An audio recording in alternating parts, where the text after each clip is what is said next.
What's good, y'all, and welcome to today's showcase. Winner by majority decision is totally not Merlin. So today we're going to be checking out totally not Merlin and his skills as well as abilities and everything else in between to figure out if you might even want to skip out not Anora, but Talon, but Lyra, but Hatset, but Twyla, because all of these banners do not contain him. So is it worth it? Is he maybe someone that's already coming closer to the anniversary? Is he another bait character? That's what we need to find out today.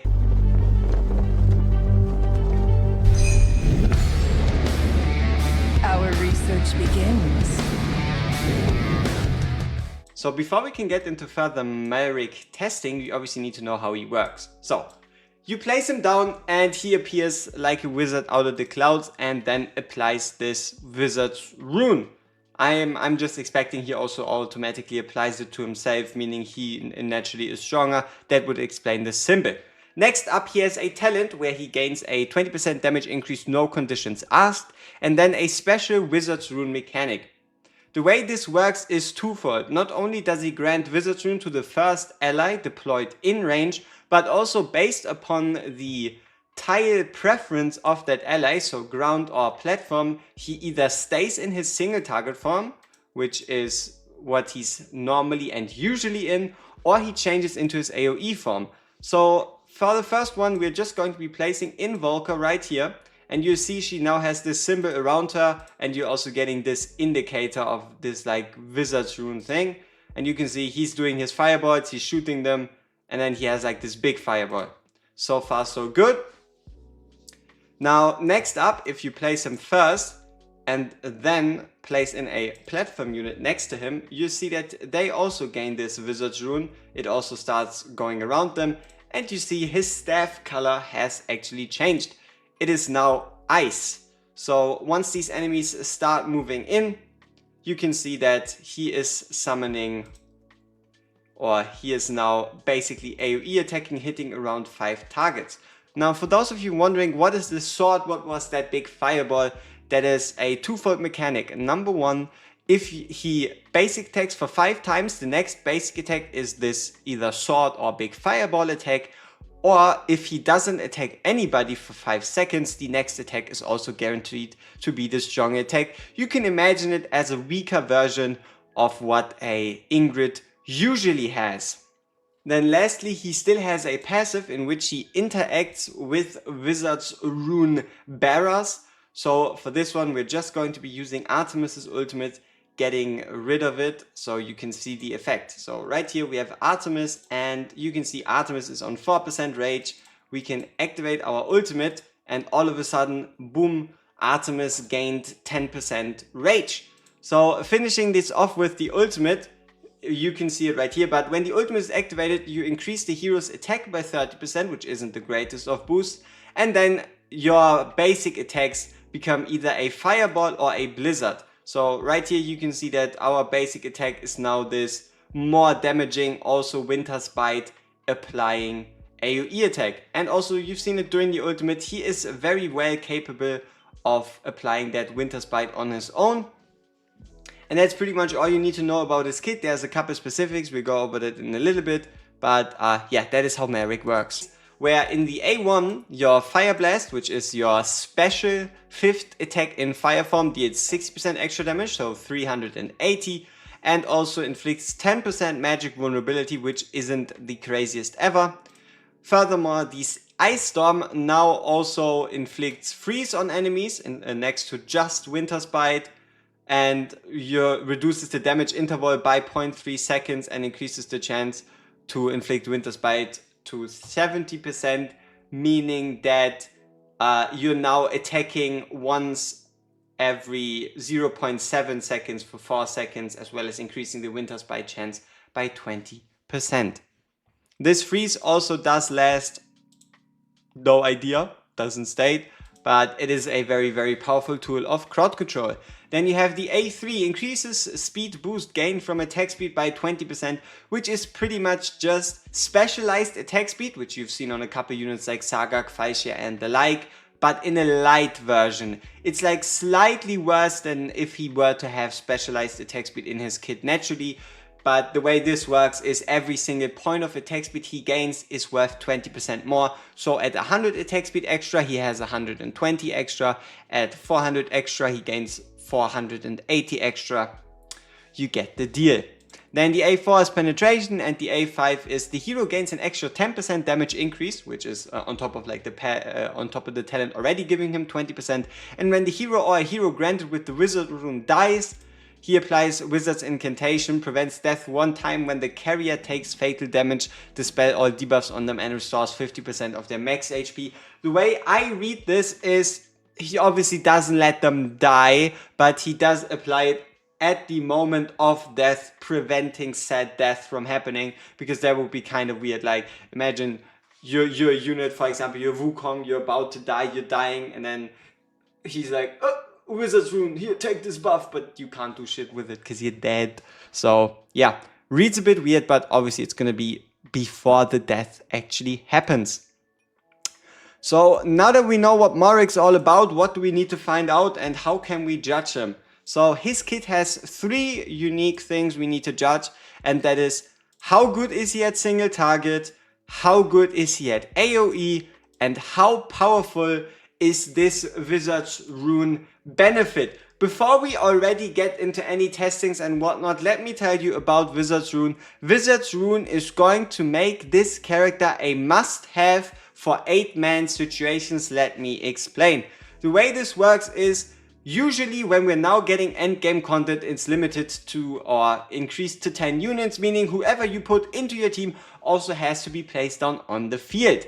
But especially before, like for example Guild Boss 1 and other certain pieces of content, as long as they allow you to bring 10 units while only capping it at 8, you can place him first, give his Wizard's Rune to someone else, and then just let him stay a Benchwarmer. So his only benefit would be providing a 15% stat boost to your selected unit, like for example a Wukong, a Kigiri, whoever else. But that is something that is incredible on its own, and it also can be combined with Invigoration, but not quite in the way you think. So the way Invigoration works is obviously when deployed, the hero and one random ally in range gain 10% attack. A lot of you were saying, oh, but then you can't combine the two. Yeah, you just give the Invigoration buff to a different unit. So simple scenario, you place in DPS number 1, you place in Malrik. DPS number 1 gains the Invigoration, and then you place DPS number 2. DPS number 2 then gets the Wizard's Rune. You can pull out Malrik, put in another unit that then grants the Invigoration to your second DPS that already has the Wizard's Rune, allowing you to combine it for a total of either 25 or 27% attack increase, depending on if you have a Invigoration or Wings of Grey set. So now that we've got this out of the way, let's get to test. So to test out his single target capabilities, what we are going to be doing is every one of these 3 units is in Diao's range. Every one of these 3 units is going to be auto-ulting, meaning a elimination of human error. Every one of these 3 units has exactly the same amount of gear, and every one of these units is going to be granted a Wings of Grace buff. Furthermore, we're going to be doing a run where it is us not utilizing Wizard's Rune, and then we're gonna be doing a run where we are utilizing Wizard's Rune, just to see how big of a difference does it actually make for certain characters, so you can kind of judge his impact, because sadly we can't judge him by himself. We also have to judge him on his impact on his teammates. So just as a quick overview for you all, you see we have the Diao buff, we have the Diao Inspiration, Diao Penetration, Attack Increase, Diao Inspiration, Diao Penetration, Attack Increase, Diao Inspiration, Diao Penetration, Attack Increase. We use the Wizard's Rune on Torador, meaning that the Wizard's Rune is currently not on any of those. And also we have Cyrus in here, because Cyrus is the most reliable lord for us to give Malrik a fair chance when it comes to damage, because his summons, his skeletons are going to be able to die, allowing us to trigger the Lord effect of Cyrus, giving Malrik a damage boost. And it's just better than if we were to, for example, bring a Soul Guidance or Twin Field, which then lock out lock out Malrik out of the fight, and it just adds in more confusion as well as also more vulnerabilities. So we're just keeping it simple, we're keeping it straight. See you at the result. Oh, first off, Malrik himself. Honestly, considering the fact that there is currently no Wizard's Rune applied and whatnot, that is respectable still. So Malrik full on single target just by himself, 75.15 million, while Arrogance clocks it at 107 and Wukong at 113. Now obviously we have to apply that Wizard's Rune to our strongest unit, which is just what every one of you would be doing, should be doing. So let's see how much does he improve Wukong, and does Wukong's improvement plus Malrik's damage put him above our Arrogance baseline? Let's see. Okay, time to check out the numbers. So we have basically Malrik at the same damage, which makes sense, right? Then you've got Arrogance, who lost like 3 million, but that's obviously variance. And Wukong, who gained a total of 9 million, which only leads to like a less than maybe like a 8.5% increase or whatever. And if we were to take said 9 million and add them to Malrik, Malrik would still only have contributed 83 million damage. I'm gonna run it again to see if maybe Wukong was just trolling. Even on try 2, 3, 4, 5, the results do tend out to be still similar. So you can expect around a 8 to 9, maximum 10% increase, and you can see even his damage decreased a bit. So overall,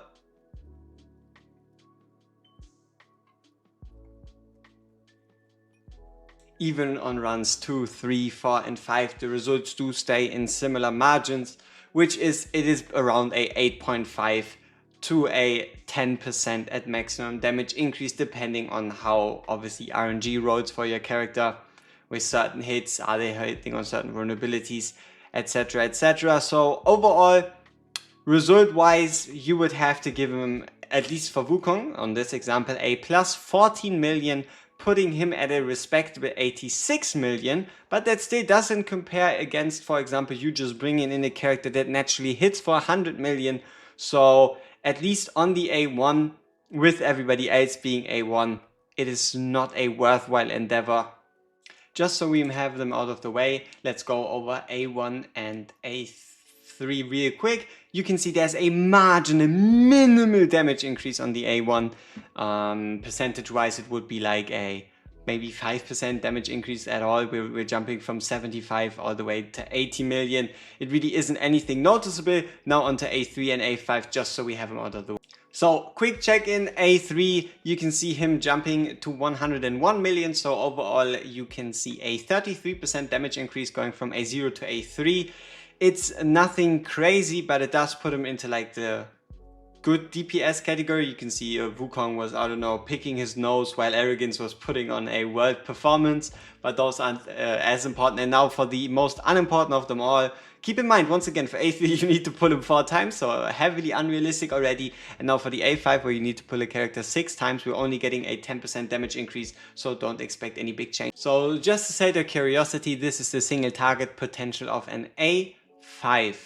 Malrik, you can see he is more in line with A0 Arrogance, but yeah, the main impact that we have to look at is obviously him boosting someone else, because that is one of his like biggest selling points. So what happens if we crank it up? What happens if we introduce everybody to A5? I know it's a bit of a jump, but we don't have to do that much testing. So we're going to go everyone to A5, same gear, and then we're going to crank up the gear to 11 and see what kind of results we can glean.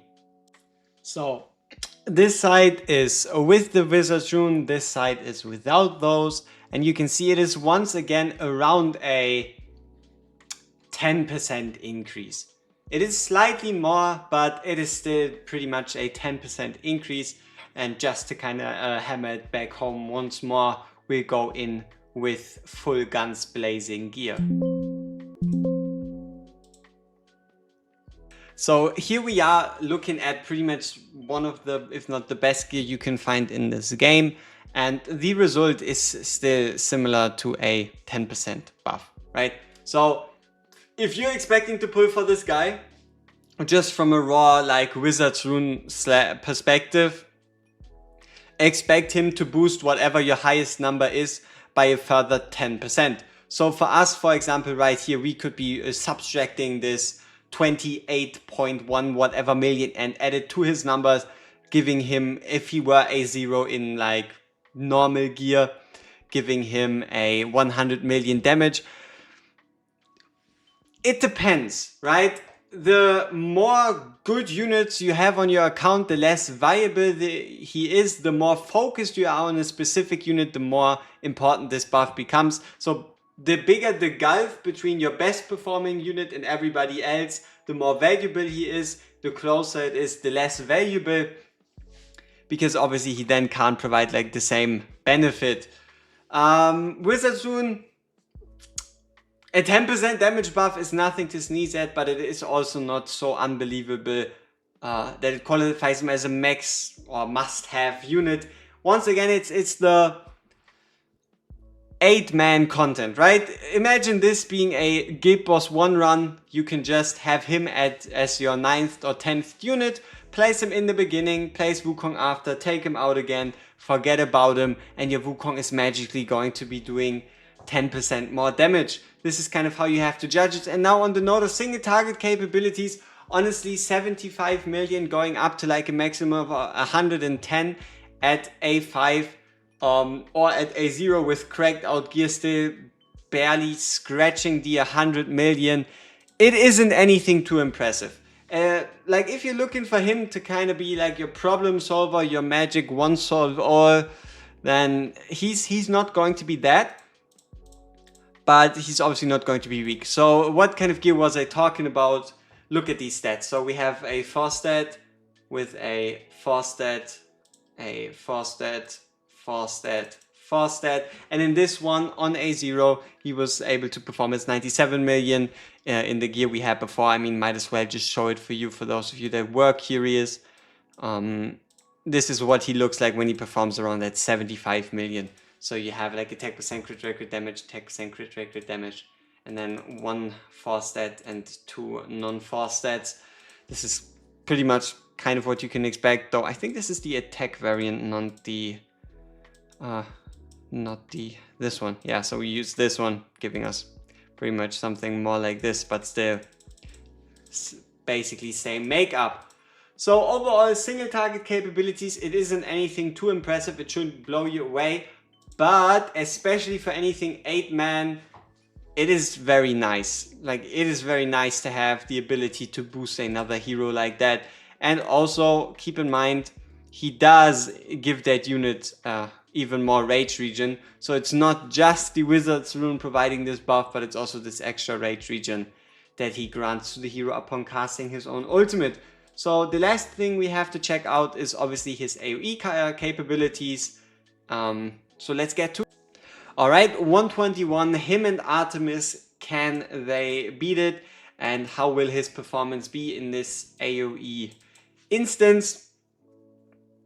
I mean, if you've looked at the numbers from a single target and then you were to take away 25% damage and then change it to AoE, not the easiest thing in the world to judge on what his performance might look like. But yeah. Let's give it a go. We are also bringing in 2 units with Wings of Grace, so you can see both of them have the same buff. None of them are at a advantage.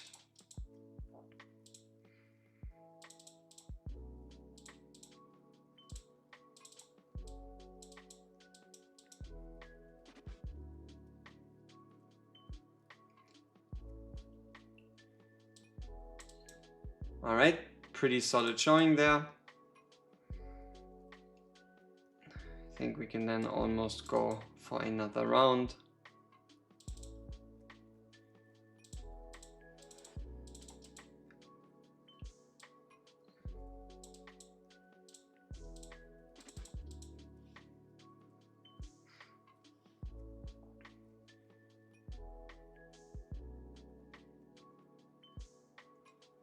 Perfect. And then start dealing that damage. We might have frozen a bit too early.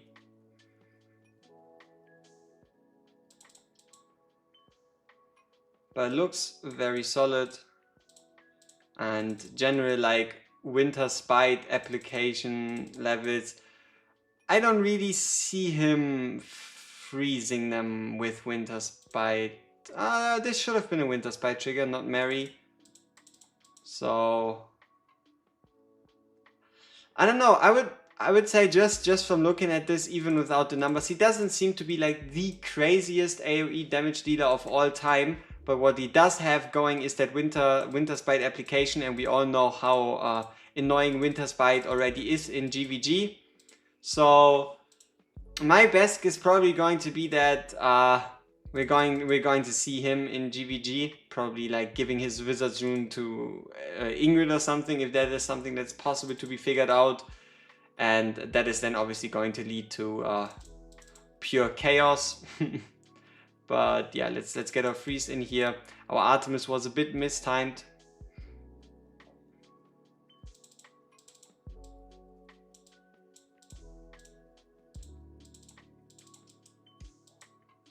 But we still have half the war left.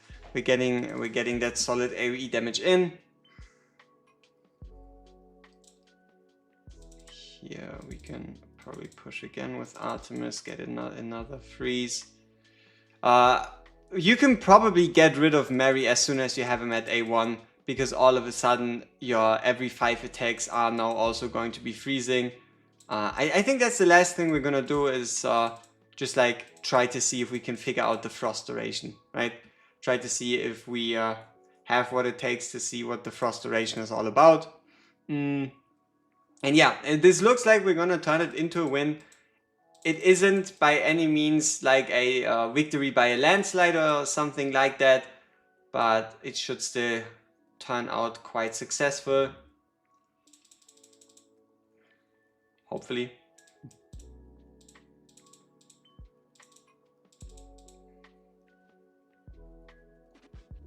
Alright, come on. Show us what you got. Yeah, here we're just gonna block him with some random unit. Then hopefully the Forsaken Totem holds him long enough. We should be able to get in one more Forsaken Totem trigger with the slow from Mary. Yes. And then, come on. He's still hitting while Artemis isn't anymore. Now that's interesting. Barely failed to do so. Barely failed to beat this guy. Obviously can be fixed super easily by just including a tank as our number 10 unit, because we left that spot open.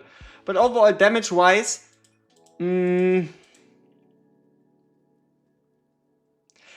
let's say it like this. Artemis isn't really known for his AoE damage, right?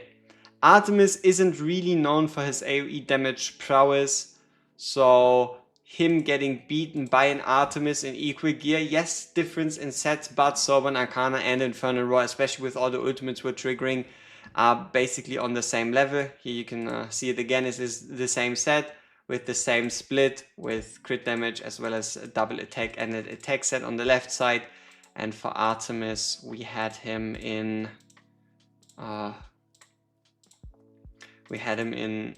one attack and then double HP percent. And then here with the Ancient War Breastplate. So he's definitely not someone that like convinces you by raw damage output. Is his crowd control gonna be pretty nice? Probably. We've seen that the damage increase is minor when looking at it from a Fire Blast perspective. But maybe this one with the freeze from him Ice Storming. I mean, we gotta check it out. We gotta see if there's even like a noticeable difference, if he can even properly freeze them. But overall, I think while we're running this in the background, or like on like half efficiency, let's already kind of talk about like conclusion-wise stuff here. He's more of a, you want to make your strongest unit even stronger, here use this guy, and he is the best unit. Like, he's the best Benchwarmer the game has ever seen. Pretty much. That's who he is. He's the best Benchwarmer the game has ever seen. If you can somehow get away with placing him while still retaining full power, your strongest unit is just going to be stronger. and using him as just a buff stick, as in somehow finding a way for him to here, Fireballer Blizzard. Yeah, so this sword should be the one that freezes. I don't know, yeah. So let's check out the sword again. Sword comes down and then we count 1, 2. It's hard to see, but yeah, every time he summons his sword seems to be freezing for the whole duration. So good crowd control. Still, I don't know, but yeah, if you can afford to run him or not run him, better said, in 8-man content, he's going to be incredible. He's going to be like the best thing ever and nothing compares. If he has to stay on the field, you can expect a mediocre / average performance that does get offset by the fact that he is boosting another unit by around a 10% margin. So for example, imagine Guild Boss 2, your Kigiri usually does 1 billion damage, all of a sudden your Kigiri does 1.1 billion damage, right? Yeah, outside of that, the burns, it's just a single burn stack that he's applying. And the Winter Spite, he does seem to struggle to reliably just do that Winter Spite on his own. So we can have a look at it again, and you see that now there's the sword, and then you have like these stacks going up, but they didn't really stack fully. So Winter Spite application wise, he also seems to be more of a, he needs someone else to also help him out to properly stack this Winter Spite. But he is applying 2 out of 3 stacks, so it does only require just a bit of effort on the other hand from the other Frost appliers to be able to make this work. Here you can see Winter Spite did stack in his ultimate, so at least during his ultimate, if his attack rotation works out, you can see he can at least apply Winter Spite by himself. But yeah, also considering that like most of the endgame content has like this CC resistance, specifically looking at you, Mr. and Mrs. Gear Dungeons. Yeah, also the damage potential, it feels like he's slow to do damage, so that kind of eliminates Arena because you want to kill as fast as possible.